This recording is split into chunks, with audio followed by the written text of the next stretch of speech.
সংসদ নির্বাচনের দিন গণভোটের আয়োজনের ঘোষণা দেয় প্রধান উপদেষ্টাকে ধন্যবাদ বিএনপির।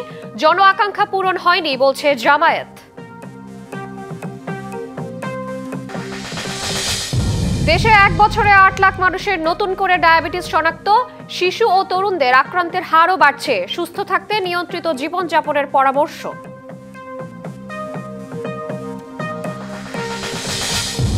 অন্তর্বর্তী সরকারের সময় আর কোনো কিস্তি ছাড় দেবে না IMF।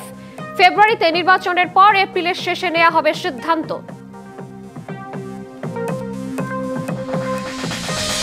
মার্কিন প্রেসিডেন্ট ডোনাল্ড ট্রাম্পের বক্তব্য ভুলভাবে সম্পাদনা করায় ক্ষমা চাইল বিবিসি, তবে ক্ষতিপূরণের বিষয়ে নাকচ।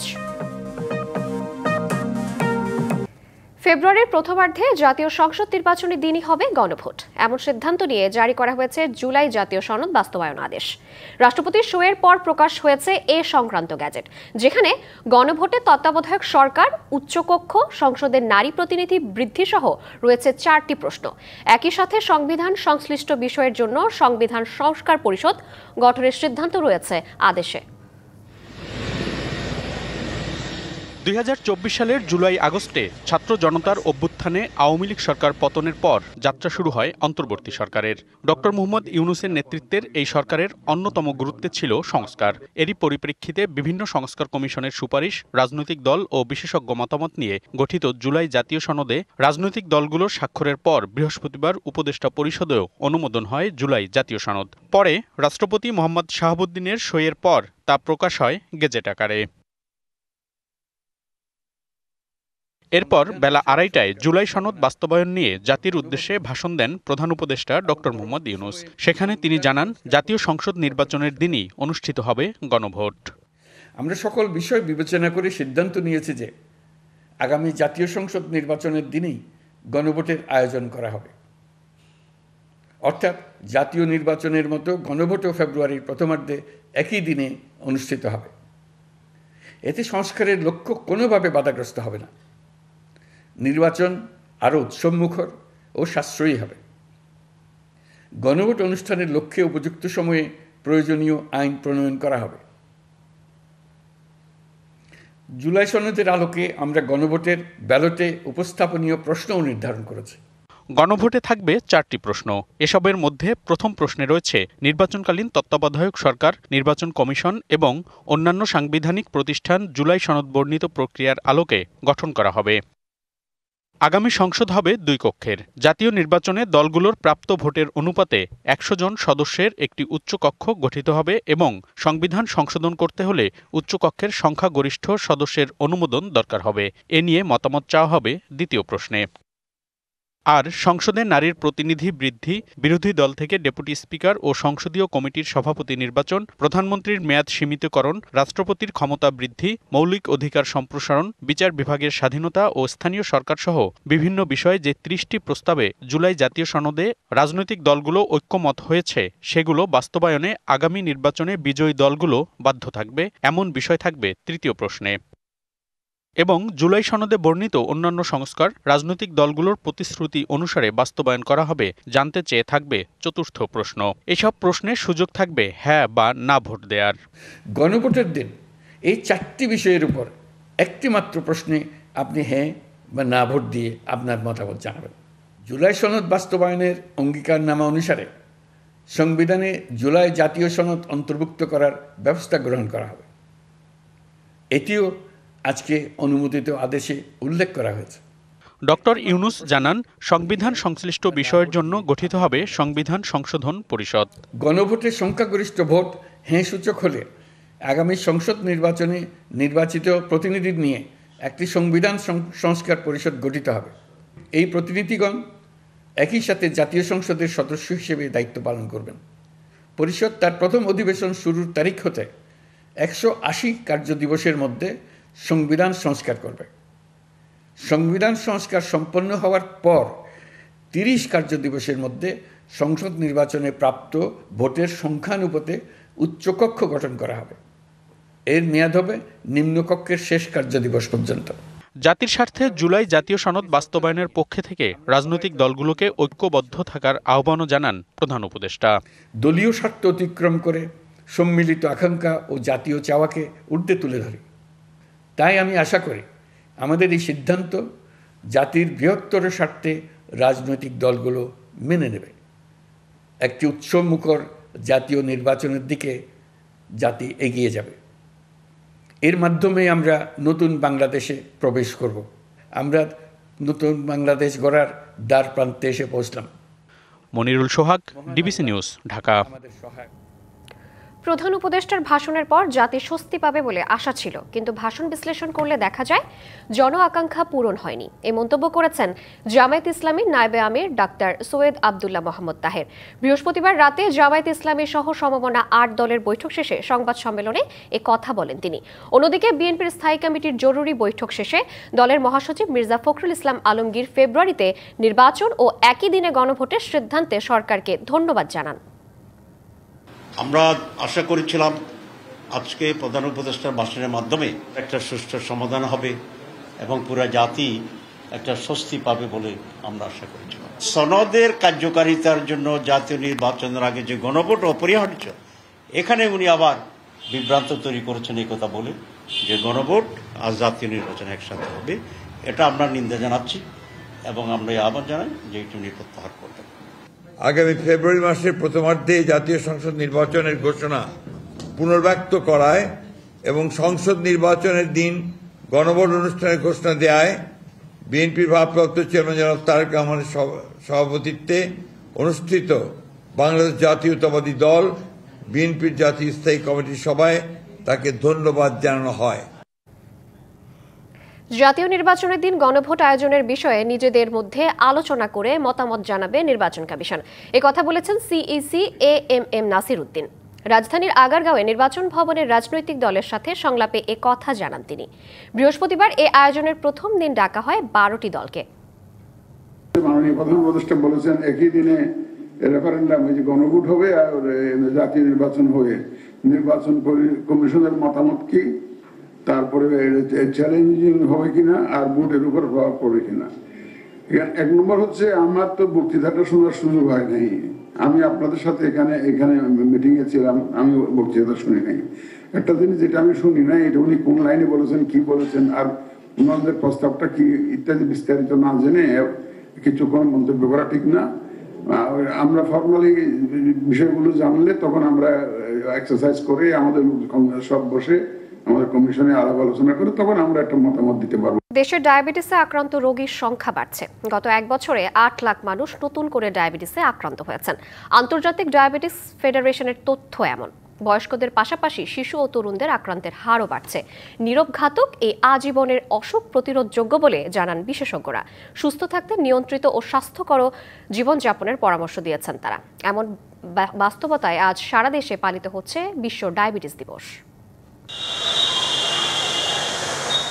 উচ্চ ডায়াবেটিসে আক্রান্তদের ক্ষেত্রে শরীরে যে কোনো ক্ষত সহজে শুকায় না। এমন এক সমস্যা নিয়ে রাজধানীর বারডেম হাসপাতালে এসেছেন ফেনীর আমানুল্লাহ। তিনি 30 বছর ধরে ডায়াবেটিসে ভুগছেন।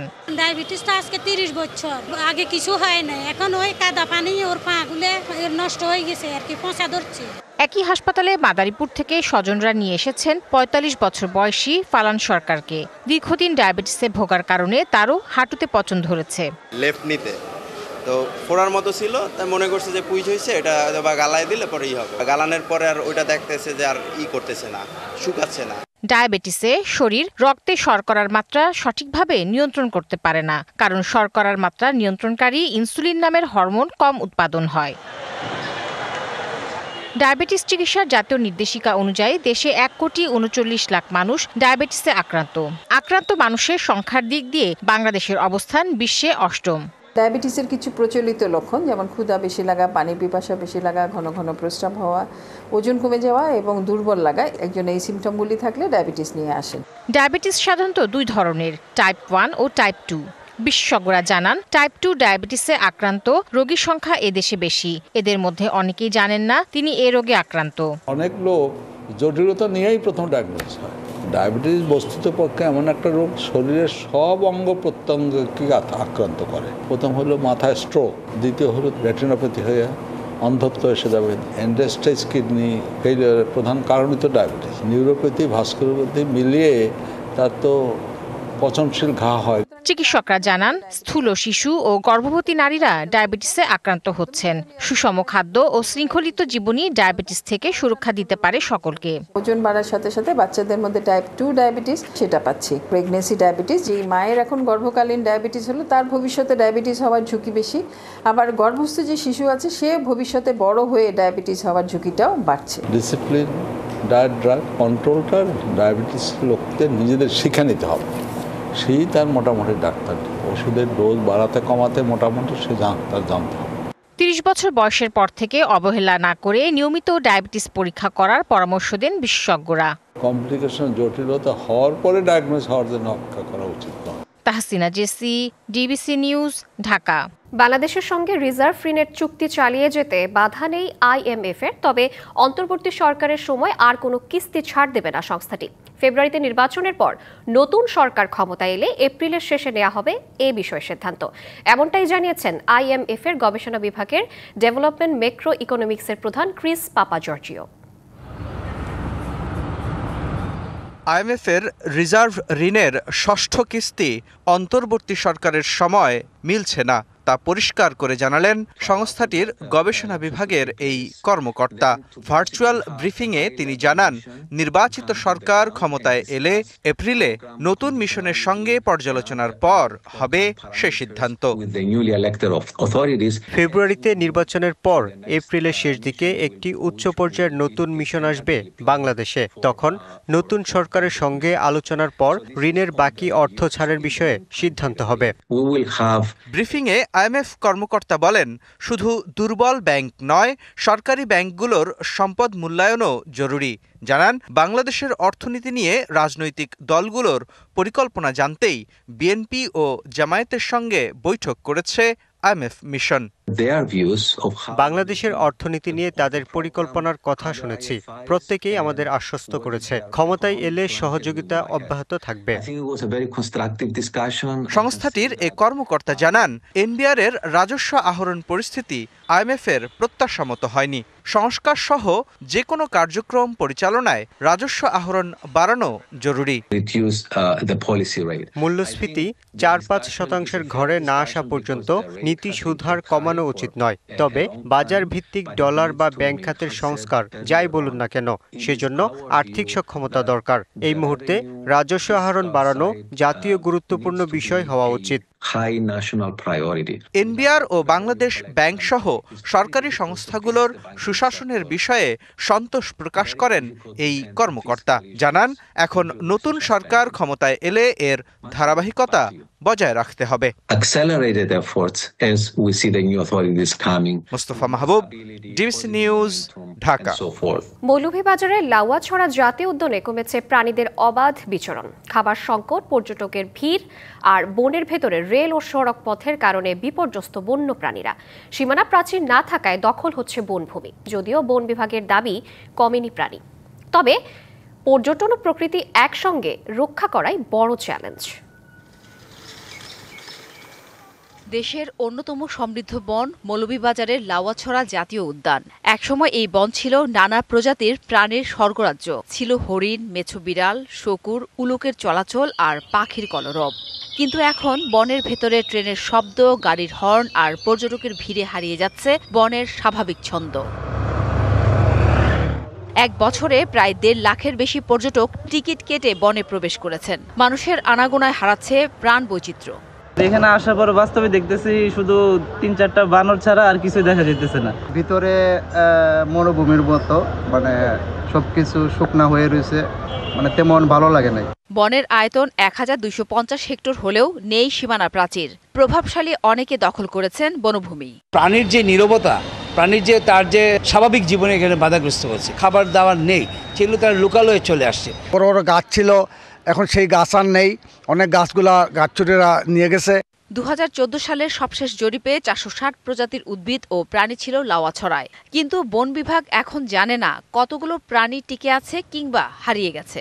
এই গত 6 মাসে প্রায় 200-র মতো প্রাণী ছাড়ছে। কমছে বয়ে বাড়ছে না, ধ্বংস হওয়ার পথে। কেউ চায় না পরিবেশ রক্ষা করা। তবে বন বিভাগের দাবিতে বেড়েছে প্রাণীর সংখ্যা। যদিও পর্যটন ও প্রকৃতি একসঙ্গে রক্ষা করায় এখন বড় চ্যালেঞ্জ। কোনো জঙ্গলে লুকিয়ে থাকে, কোনো ছড়ার পাশে লুকিয়ে থাকে, কোনো ঝোপের আড়ালে লুকিয়ে থাকে, সেই জন্য কম দেখা যায়। তো বন্যপ্রাণী যথেষ্ট আছে সেখানে। বন্যপ্রাণীর খাবার যাতে সহজলভ্য হয়, পর্যাপ্ত হয়, সেই জন্য গাছপালাও ওখানে রোপণ করা হয়। লাউয়াছড়া জাতীয় উদ্যানের বাইরে দিয়ে রাস্তা দুটি সংস্কার করে লাউয়াছড়া বনের ভিতরে রাস্তাটির গুরুত্ব কম হতো এবং বন্যপ্রাণীগুলো রক্ষা পেত। জীববৈচিত্র্য ও পর্যটন রক্ষায় সঠিক পরিকল্পনার তাগিদ সচেতন মহলের। DBC news desk. প্যানোরামা অনুষ্ঠানে প্রচারিত তথ্যচিত্রে মার্কিন প্রেসিডেন্ট ডোনাল্ড ট্রাম্পের একটি ভাষণ ভুলভাবে সম্পাদনা করায় ঘটনায় ক্ষমা চেয়েছে বিবিসি। তবে ট্রাম্পের ক্ষতিপূরণের বিষয়টি নাকচ করে দিয়েছে ব্রিটিশ সংবাদ মাধ্যমটি। তথ্যচিত্র প্রচারের ঘটনায় বিবিসির বিরুদ্ধে $100 কোটি ক্ষতিপূরণ মামলা করার হুমকি দিয়েছিলেন ট্রাম্প। স্থানীয় সময় রবিবার সংবাদ মাধ্যমটিকে এ সংক্রান্ত একটি চিঠি দেয়া হয়। চিঠিতে ট্রাম্পের বক্তব্যে থাকা তথ্যচিত্রটি প্রত্যাহার করতে, ক্ষমা চাইতে এবং যথাযথভাবে ক্ষতিপূরণ দিতে বলা হয়। বিবিসির একজন মুখপাত্র জানান, বিবিসির চেয়ারম্যান সামির শাহ হোয়াইট হাউসে একটি ব্যক্তিগত চিঠি পাঠিয়েছেন। এতে 2021 সালে 6 জানুয়ারি মার্কিন প্রেসিডেন্টের ভাষণের যে সম্পাদিত অংশটি তথ্যচিত্রে দেখানো হয়েছিল তার জন্য ট্রাম্পের কাছে দুঃখ প্রকাশ করেন তিনি ও তার প্রতিষ্ঠান। তবে মানহানির অভিযোগ আনার মতো কোনো ভিত্তি আছে বলে মনে করে না বিবিসি। ওই তথ্যচিত্রটি আর দেখানো হবে না বলেও জানানো হয়। সূর্য থেকে ছুটে আসছে তীব্র ঝড়, আর তার প্রভাবে পৃথিবীর বিভিন্ন স্থানের আকাশে দেখা যাচ্ছে নর্দার্ন লাইটস বা অরোরা, বাংলায় যাকে বলে মেরুজ্যোতি বা মেরুপ্রভা। চলতি সপ্তাহ জুড়ে যুক্তরাষ্ট্র, কানাডা, ইউরোপের আকাশ আলোকিত হচ্ছে বর্ণিল সাজে।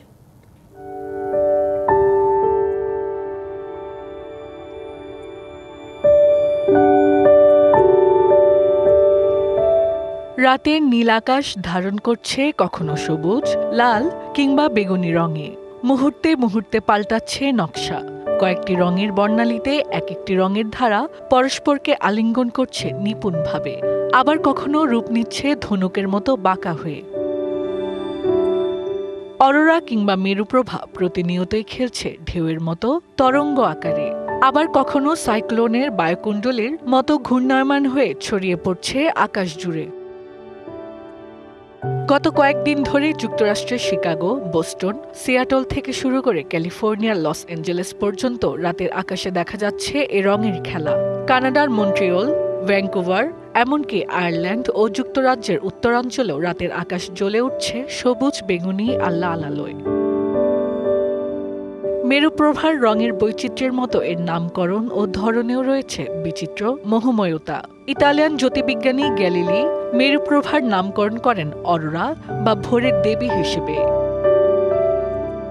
তবে বিজ্ঞানীদের মতে সূর্য থেকে বৈদ্যুতিক চার্জযুক্ত কণাগুলো পৃথিবীর বায়ুমণ্ডলের গ্যাসের সঙ্গে সংঘর্ষে লিপ্ত হয়। তখনই জ্বলে ওঠে এই মনোমুগ্ধকর আলোর পর্দা। যুক্তরাষ্ট্রের national oceanic and atmospheric administration NOAA বলছে, সূর্য এখন তার 11 বছরের কার্যচক্রের সর্বোচ্চ পর্যায়ে, যাকে বলা হয় সোলার ম্যাক্সিমাম। ফলে এমন দৃশ্য আরো ঘন ঘন দেখা যাবে। তবে এতে ঘটতে পারে বিপত্তি। বিজ্ঞানীরা সতর্ক করছেন, এমন শক্তিশালী সৌরঝড়ে সাময়িকভাবে ব্যাহত হতে পারে স্যাটেলাইট যোগাযোগ, GPS, এমনকি বিদ্যুৎ সরবরাহ ব্যবস্থাও। তবে ভয়ের চেয়ে অরোরার সৌন্দর্য মানুষকে উপহার দেয় রোমাঞ্চকর মুহূর্ত। Hasna Akter, DBC news desk. ঘন কুয়াশায় পঞ্চগড়ে শীতের আগমনী বার্তা। এখানে দিন ও রাতের আবহাওয়ার তারতম্যে লোপ বাড়ছে শীতজনিত রোগ। বেশি আক্রান্ত বয়স্ক শিশুরা। হাসপাতালে রোগীদের তীব্র চাপ, মেঝে ও বারান্দায় চলছে চিকিৎসা। এ অবস্থায় ভালোভাবে গরম কাপড় পরার পরামর্শ চিকিৎসকদের। উত্তরের জেলা পঞ্চগড়। হেমন্তের শেষে হিমেল বাতাস ও ঘন কুয়াশায় এখানকার প্রকৃতিতে শীতের আগমনী বার্তা। দিনের বেলা জেলা জুড়ে রোদের দাপট থাকলেও বেলা গড়িয়ে বিকাল হতেই অনুভূত হচ্ছে শীত। রাতে হিমেল হাওয়ায় বাড়ে তীব্রতা। দিন ও রাতের আবহাওয়ায় এমন তারতম্যে বাড়ছে জ্বর, সর্দি, ডায়রিয়া, শ্বাসকষ্ট সহ শীতজনিত রোগ। সবচেয়ে বেশি আক্রান্ত হচ্ছে বয়স্ক ও শিশুরা। জেলার আধুনিক সদর হাসপাতালের বহির্বিভাগে প্রতিদিন চিকিৎসা নিচ্ছে 3 থেকে 4 শতাধিক শিশু ও বয়স্ক রোগী। রোগীর তীব্র চাপে অনেকে শয্যা না পেয়ে মেঝে ও বারান্দায় চিকিৎসা নিচ্ছেন। ধারণ ক্ষমতার দ্বিগুণ রোগী ভর্তি শিশু ওয়ার্ডে। 3 দিন থেকে পাতলা পায়খানা কমছে না, আজকে ওকে নিয়ে আসছে হাসপাতালে। রুমে জায়গা নেই, বারান্দা নিয়ে বসেছে। আবহাওয়া পরিবর্তন হইতেছে, এই জন্য পাতলা পায়খানা, হঠাৎ করে গরম থেকে ঠান্ডা, সেই জন্য মনে হয় এরকম হচ্ছে। আমার বাচ্চা অসুস্থ, গত 2 দিন ধরে, আজকে ভর্তি করাইছি। যে আপনাদের শিশুদের আপনারা উষ্ণ রাখবেন, কুসুম গরম পানি খেতে দিবেন, রাতের বেলা শীতের কাপড় গায়ে অবশ্যই বাচ্চাদের দিবেন, এবং মৌসুমি যে ফলগুলো রয়েছে এই ফলগুলো আপনারা খাওয়াবেন, তাহলে অনেকাংশেই বাচ্চার রোগ প্রতিরোধ ক্ষমতা বৃদ্ধি পাবে। শীতজনিত রোগ থেকে বাঁচতে গরম কাপড় পরিধানের পরামর্শ চিকিৎসকদের। দ্রুত সদর হাসপাতালের শয্যা সংখ্যা বাড়িয়ে রোগীদের কষ্ট লাঘবের দাবি সেবা প্রার্থীদের। DBC news desk. দীর্ঘ 18 বছর পর আবারও শ্বশুরবাড়ি বগুড়ায় প্রার্থী হচ্ছেন বিএনপি চেয়ারপারসন সাবেক প্রধানমন্ত্রী বেগম খালেদা জিয়া। আওয়ামী লীগের শাসনামলে চরম নির্যাতন এমনকি মৃত্যুর মুখে ঠেলে দেওয়ার পরেও খালেদা জিয়া দেশের স্বার্থে লড়াই সংগ্রাম চালিয়ে যাওয়ার 24-এর অভ্যুত্থানে তরুণদের আইকনে পরিণত হয়েছেন। সাধারণ মানুষ, নেতাকর্মীদের পাশাপাশি উচ্ছ্বসিত তরুণরা তাই জীবনের প্রথম ভোটটি তাদের বিএনপির নেত্রীকেই দিতে চান। এটি শহীদ প্রেসিডেন্ট জিয়াউর রহমানের পৈতৃক ভিটা। বগুড়া গাবতলী উপজেলার বাগবাড়ি গ্রামের এই বাড়িকে ঘিরে হাজারো স্মৃতি বেগম খালেদা জিয়ার। জিয়াউর রহমানের মৃত্যুর পরও তিনি বহুবার এসেছেন। 1991 সালে গাবতলী থেকেই প্রথমবার নির্বাচনে অংশ নিয়ে বিজয়ী হন খালেদা জিয়া। পরবর্তী 3টি নির্বাচনেও জনগণ তাদের পুত্রবধূর পক্ষে রীতিমতো ব্যালট বিপ্লব করেন। ফ্যাসিস্ট শেখ হাসিনার শাসনামলে বেগম খালেদা জিয়া যেমন চরম নির্যাতিত হয়েছেন, তেমনি বগুড়ার বাসিন্দা হিসেবে তারাও নানাভাবে লাঞ্ছিত এবং অপমানিত হয়েছেন। এখন হাসিনা মুক্ত দেশে সুযোগ এসেছে ভোটের মাধ্যমেই খালেদা জিয়াকে সম্মানিত করার। তরুণরা কিন্তু অন্যায়ের বিরুদ্ধে আপনার রুখে দাঁড়ায়। আমরা কিন্তু খালেদা জিয়াকে কিন্তু সেরকম দেখেছি। হাসিনা কিন্তু চলে গিয়েছিল বিদেশ ছেড়ে, খালেদা জিয়া কিন্তু যান নাই। একটা সরকারি একটা অধিদপ্তরে গেছিলাম হচ্ছে ইন্টারভিউ দেওয়ার জন্য। ওই জায়গাতে আমার বলতেছে যে তোমার বাসা কোন জায়গা। আমি বললাম যে আমার বাসা বগুড়া জেলায়। তুমি তো তাহলে শহীদ প্রেসিডেন্ট জিয়াউর রহমানের হচ্ছে যে একবারে খাস লোক। এই কথা বলে অন্তরে আমার মানে একটু মুখে যা আছে তাই বলে অন্তরে আমার সার্টিফিকেট আমার মুখের উপরে ছুড়ে দিচ্ছেন। ম্যাডাম জিয়ার পছন্দ তরুণরা, তাই তরুণদের ভোটই ধানের শীষে দেওয়াই উচিত। বেগম খালেদা জিয়াকে সর্বোচ্চ ভোটে বিজয়ী করার জন্য মাঠে নেমেছেন বলে জানান নেতারা। আমাদের দেশনেত্রী বেগম খালেদা জিয়া অসুস্থ, সে বলেছে যে আমার সালাম দিবা, আমি অসুস্থ, আমি বিগত দিনে যে ভোট তোমরা দিয়েছো তার থেকে আমি বেশি ভোট তোমাদের কাছ থেকে আশা করি। থানা বিএনপি আমরা কথা দিয়েছি যে আমরা বাংলাদেশের সর্বোচ্চ ভোট দিব। বেগম খালেদা জিয়া 3টি আসন থেকে নির্বাচন করলেও শেষ পর্যন্ত বগুড়ার 7 আসন থেকেই সংসদে তাঁর প্রতিনিধিত্ব চান জেলার নেতারা। এর আগে উনি 3বারই নির্বাচিত হয়ে রাজনৈতিক কারণে একটা আসন তাকে রাখতে হয়েছিল। এবার আশা করি সেরকম কোনো কারণ ঘটবে না, এবং আমরা এইখানে আর শ্বশুরবাড়ি আর নিজের বাড়ি এখানে এই আসনটিকে এবার রাখার জন্য আমরা অনুরোধ জানাবো। বিএনপি চেয়ারপারসন বেগম খালেদা জিয়া বগুড়া 7 আসনে 1991 থেকে 2008 পর্যন্ত 4টি নির্বাচনে গড়ে 77% ভোট পেয়ে বিজয়ী হন। মোহন আখন্দ, ডিবিসি নিউজ, বগুড়া। ফতুল্লা ও কুমিল্লা ডিপো থেকে 2 দফায় গায়েব হওয়া 2,23,000 লিটার ডিজেলের মূল্য পরিশোধ করতে এবার ঢাকা চট্টগ্রাম পাইপলাইন জ্বালানি তেল পরিবহন প্রকল্পের পরিচালককে চিঠি দিয়েছে যমুনা অয়েল। এতে বলা হয়েছে ট্যাঙ্কের ক্যালিব্রেশন ত্রুটি সংশোধনের পর ঘাটতি ধরা পড়ে প্রায় 1,90,000 লিটার, আর তেলের সাথে পানির পরিমাণ প্রায় 34,000 লিটার। এই ঘাটতি তেলের মূল্য পরিশোধ করতে বলা হয়েছে সিডিপিএলকে। এদিকে বিপুল ডিজেল কোথায় গেল তা নিয়ে চলছে তোলপাড়। ফতুল্লা ডিপো কেন্দ্রিক সংঘবদ্ধ একটি চক্রের বিরুদ্ধে কোটি কোটি টাকার তেল লোপাটের অভিযোগ দীর্ঘদিনের। ট্যাঙ্কার ক্যালিব্রেশনে গোজামিল করে তেল গায়েব করেছে চক্রটি। তদন্তে কমিটির রিপোর্টে ধরা পড়েছে এমন অনিয়ম। জ্বালানি তেল চুরি ও অপচয় রোধে চট্টগ্রাম থেকে ঢাকা পর্যন্ত পাইপলাইন নির্মাণ করেছে সরকার। এই পাইপলাইনের মাধ্যমে 24শে জুন থেকে পতেঙ্গার মূল টার্মিনাল থেকে তেল আসছে নারায়ণগঞ্জে। এরপরও যমুনা অয়েল কোম্পানির ফতুল্লা ডিপো থেকে 2 দফায় গায়েব হয়েছে 2 লাখ লিটারের বেশি তেল। এই ঘটনা জানাজানি হলে শুরু হয় তোলপাড়। নিজেদের দোষ আড়াল করতে এবার পাইপলাইন পরিচালনাকারী সিডিপিএলকে তেলের দাম পরিশোধ করতে চিঠি দিয়েছে যমুনা অয়েল। তবে এ বিষয়ে ক্যামেরার সামনে কথা বলতে রাজি নন যমুনা অয়েলের কর্মকর্তারা। অভিযোগ কর্তৃপক্ষ যদি দেয় তাহলে আমরা অবশ্যই দেখতে দেব। না আমাদের অফিসের নির্দেশ আছে একটা, অফিসের নীতিমালা নিয়ে তো আমার থেকে পারমিশন নিতে হবে। এদিকে ডিজেল গাইবের ঘটনা তদন্তে Jamuna oil, Bangladesh petroleum corporation BPC ও জ্বালানি মন্ত্রণালয় থেকে 3টি আলাদা তদন্ত কমিটি গঠন করা হয়। নির্দিষ্ট সময় বেঁধে দেওয়া হলেও তদন্ত প্রতিবেদন এখনও জমা দেয়নি কেউ। এখানে কিন্তু আসলে চট্টগ্রাম থেকে তেল পাম্প করা হয়েছে, ঢাকায় পৌঁছাবে। তো কোম্পানি এখানে যে পরিমাণ পাম্প করা হয়েছিল ওখানে কম পেয়েছে। এই জিনিসটা ডিফারেন্সটাকে অনেকে বলছে এই তেলটা চুরি হয়ে গেছে। আসলে কিন্তু এটা তাদের কাস্টডিতেই আছে, কোনো তেল তো বিক্রি করা হয়নি, যমুনা স্টেটমেন্ট দিয়েছে। সো তেল যদি বিক্রি না হয়ে থাকে একটা ট্যাঙ্ক থেকে আরেকটা ট্যাঙ্কে গেছে, কাস্টডি ফ্লো মিটার রিডিংয়ের ডিফারেন্স হয়েছে। আসলে তো এখানে চুরির কোনো ঘটনা থাকার কথা না। পাইপলাইন বাস্তবায়নের মাধ্যমে জ্বালানির তেল চুরি ঠেকানোর পাশাপাশি সরবরাহ ঘাটতি শূন্যের কোটায় নামিয়ে আনার কথা বলা হয়েছিল। তবে একের পর এক তেল গাইবের ঘটনায় প্রশ্ন উঠেছে তা নিয়ে। মাসুদুল হক, ডিবিসি নিউজ, চট্টগ্রাম। ফেব্রুয়ারিতে ত্রয়োদশ জাতীয় সংসদ নির্বাচন। সারা দেশ প্রস্তুত হচ্ছে একটি অবাধ, সুষ্ঠু, গ্রহণযোগ্য নির্বাচনের জন্য। কি ভাবছেন সাধারণ মানুষ থেকে শুরু করে আগামীর জনপ্রতিনিধিরা, সে কথা জানাতে ডিবিসি নিউজের ইলেকশন এক্সপ্রেস ছুটে যাচ্ছে সব সংসদীয় আসনে। এখন আছে সংসদীয় আসন 116, ভোলা 2-এ। ডিবিসি ইলেকশন এক্সপ্রেসে আজকে আমরা সারাদিন থাকবো ভোলা 2 এবং ভোলা 3 আসনে। এখন রয়েছে ভোলা 2 আসনে। এটি দৌলত খান এবং বোরহানউদ্দিন নিয়ে উপজেলা নিয়ে এই আসনটি গঠিত। আমাদের সাথে আজকে অতিথি হিসেবে উপস্থিত রয়েছেন জেলা জামায়াত ইসলামের সাবেক আমির এবং এই আসন থেকে বাংলাদেশ জামায়াত ইসলাম কর্তৃক মনোনীত প্রার্থী মাওলানা ফজলুল করিম। স্বাগত আপনাকে। প্রথমেই জানতে চাইবো যে ভোটারদের কাছে যাচ্ছেন, তাদের কাছ থেকে কি ধরনের সাড়া পাচ্ছেন? তাদের কাছ থেকে আলহামদুলিল্লাহ ভালোই সাড়া পাচ্ছি।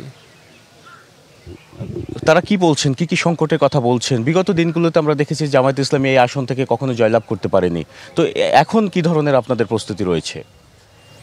আমাদের সার্বিক প্রস্তুতি রয়েছে। আর জনগণ বিগত বছরগুলিতে বিভিন্ন সরকার এবং যাদের প্রতিনিধি যাদেরকে নির্বাচন করেছিল তাদের থেকে আশানুরূপ কোনো ফল পায়নি এবং দেশের উন্নয়নও তেমন হয়নি। বরং এখানে যে সমস্ত সমস্যা, এই সমস্যাগুলিকে অ্যাড্রেস করা হয়নি। এ কারণে জনগণ মনে করে যে আমাদের দ্বারা এই সমস্ত সমস্যার সমাধান হবে। আপনারা কি এমন প্রতিশ্রুতি দিচ্ছেন যে জনগণ আপনাদেরকেই বেছে নেবে? আমরা প্রতিশ্রুতি দিচ্ছি এই আসনে 2 দিকে নদী এবং নদী ভাঙ্গনিতে এখানে বিশাল একটা জনগোষ্ঠী, তারা ভূমিহীন।